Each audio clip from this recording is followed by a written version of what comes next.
এই যে আনিসুর রহমান বিদেশ, তার এত সম্পত্তি হয় কি করে? শয় শয় কোটি টাকার। সে একজন তৃণমূলের দেগঙ্গা ব্লকের সভাপতি, দেগঙ্গা পঞ্চায়েত সমিতির সহ সভাপতি, শয় শয় কোটি টাকার মালিক। একটা একাধিক চালকল রয়েছে, বিভিন্ন জায়গায় জমি জায়গা রয়েছে, আবাসিক মিশন রয়েছে। আবার শোনা যাচ্ছে তার দীঘায় বিলাসবহুল হোটেল রয়েছে। সেই হোটেলের উদ্বোধন করেছে রাজ্যের মন্ত্রী অখিলগিরি, সেখানে অভিনেতা জিৎ ছিল। অর্থাৎ রেশন দুর্নীতি সহ বিভিন্ন দুর্নীতির যে কোটি কোটি শয় শয় কোটি টাকা এইভাবে জনগণের টাকা তছরূপ করেছে, সবাই জানতো। আজকে এই যে বাকিবুর রহমান বলুন আর যে আনিসুর রহমান বিদেশ, এরা হচ্ছে মামাতো পিসতুতো ভাই।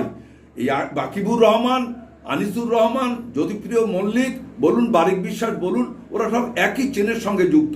এদের বিরুদ্ধে কেউ মুখ খুলতে পারবে না, মুখ খুললেই তারা খুন হয়ে যাবে। অর্থাৎ এদের হাতে প্রচুর মস্তান বাহিনী রয়েছে। কি বলবেন মাননীয় মুখ্যমন্ত্রী অভিষেক ব্যানার্জি এর